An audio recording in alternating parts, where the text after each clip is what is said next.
Hallo ihr Lieben, heute malen wir zusammen ein kleines Aquarell. Es ist monochrom und zeigt eine kleine Landschaft. Es sind einfache Techniken, die ich euch Schritt für Schritt zeige und ich denke, das schafft ihr auch. Lasst uns beginnen. Ja, schon hier an meinem Arbeitsplatz. Ich habe hier ein dickeres Aquarellblatt. Es ist 300 Gramm pro Quadratmeter. Ich versuche heute sehr nass darauf zu arbeiten und hoffe, dass es sich nicht zu stark wellt. Deswegen klebe ich einfach nur mit einem Klebeband einen weißen Rand ab. Und nun nässe ich mit ein bisschen Farbe am Pinsel die obere Partie. Ich nehme heute blaue Töne. Das ist ein Indigo, etwas Ultramarin. Dazu nehme ich eine winzige Spur Umbra, aber immer in Variationen, also nie genau die gleiche Mischung. Die obere Partie habe ich nun gut genässt und gebe etwas von der Mischfarbe darauf, um den Himmel zu gestalten.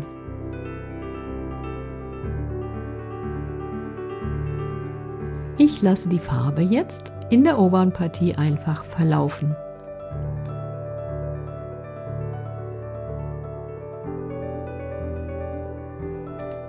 Ich nehme jetzt mit einem etwas kleineren Rundpinsel ausreichend Farbe auf. Und dann streiche ich von der trockenen Seite ins Nasse hinein und die Farbe verläuft im Nassen. Hier seht ihr, das sieht aus wie ein Baum. Ich gebe noch etwas Farbe nach, denn beim Trocknen wird die Aquarellfarbe immer heller. Jetzt kann sich das Ganze ausbreiten.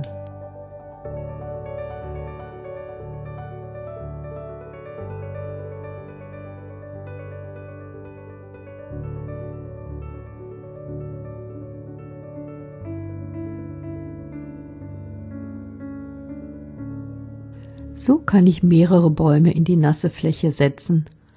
Sie sollen unterschiedliche Formen haben, unterschiedliche Höhen und vielleicht auch leicht unterschiedliche Farben.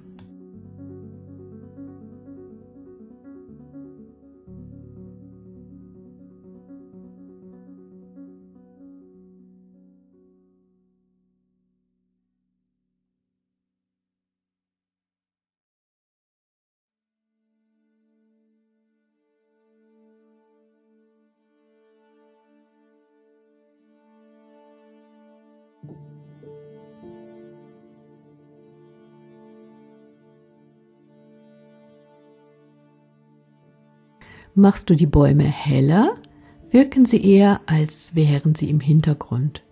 Das gleiche gilt für kleinere Bäume. Machst du sie dunkler, kommen sie mehr in den Vordergrund.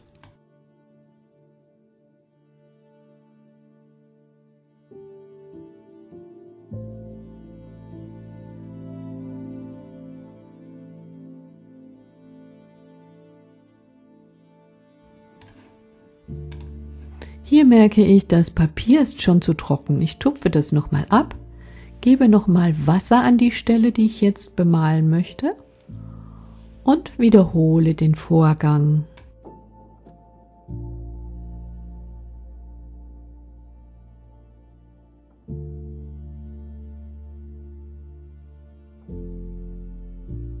Ihr solltet der Farbe auch viel Zeit geben, sich ausdehnen zu können.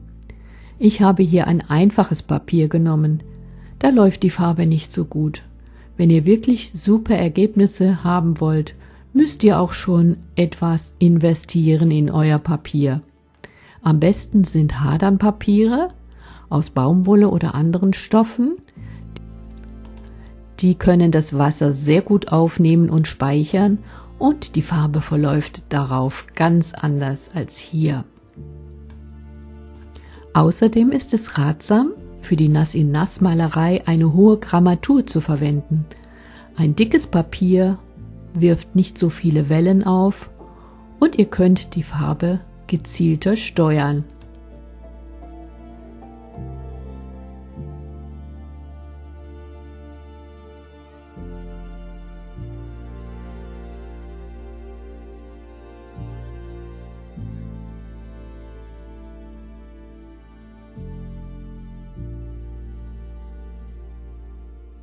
Im unteren, nicht vorgenässten Bereich kann ich die Farbe anders vermalen. Sie verläuft nicht, sondern ich kann sogar mit dem fast trockenen Pinsel Strukturen darauf erzeugen.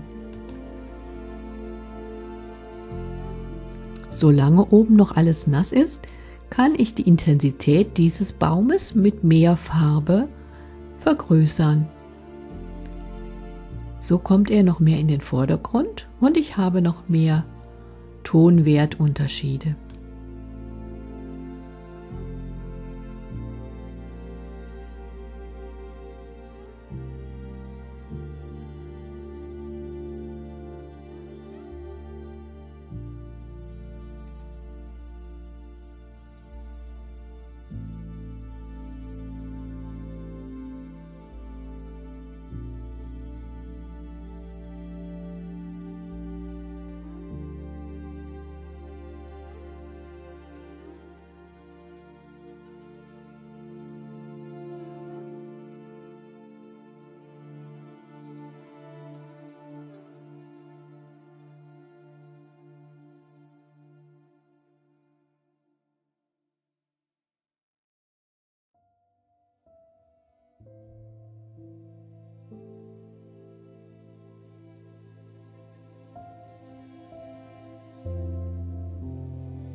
Wenn alles trocken ist, kann ich mit einem Detailpinsel hier ein paar Äste einfügen und auch bei den anderen Bäumen jeweils einen kleinen Stamm.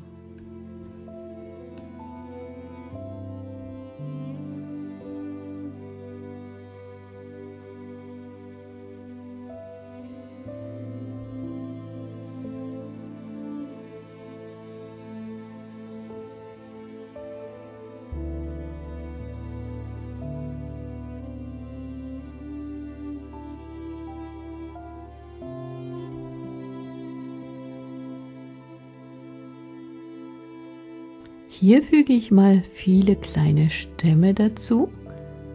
Das soll eine kleine Baumgruppe sein. Die Stämme im Hintergrund sollten allerdings auch nicht so dunkel sein, weil sie sonst nicht vom Auge oder vom Gehirn in die Ferne verortet werden. Also tupfe ich das nochmal etwas heller. So, jetzt ist es für mich richtig.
Hier kommt auf die trockene Partie noch etwas Wasser.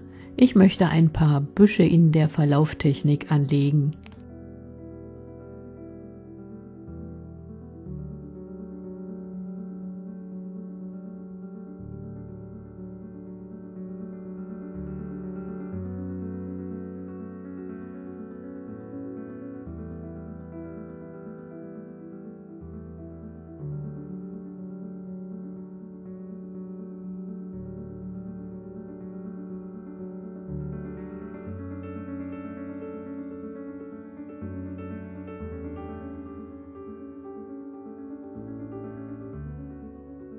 Nach dem Trocknen entferne ich das Klebeband. Dabei hilft mir ein Föhn, der es erwärmt. Hier also meine kleine Aquarellskizze als Übungsbild. Ich hoffe, ihr fühlt euch inspiriert, das auch mal zu versuchen. Es ist wirklich nicht so schwierig. Lasst der Farbe einfach ihren Lauf und vertraut ihr. Nicht zu viel hineinmalen, nicht zu viel korrigieren. Erst am Ende, wenn alles trocken ist, könnt ihr kleine Einzelheiten und Details ergänzen. Und dann sehen wir uns vielleicht bei meinem nächsten Projekt. Bis dahin habe ich auch ein besseres Papier, das ist schon bestellt. Und es geht weiter mit Aquarellfarben. Bis dahin. Tschüss.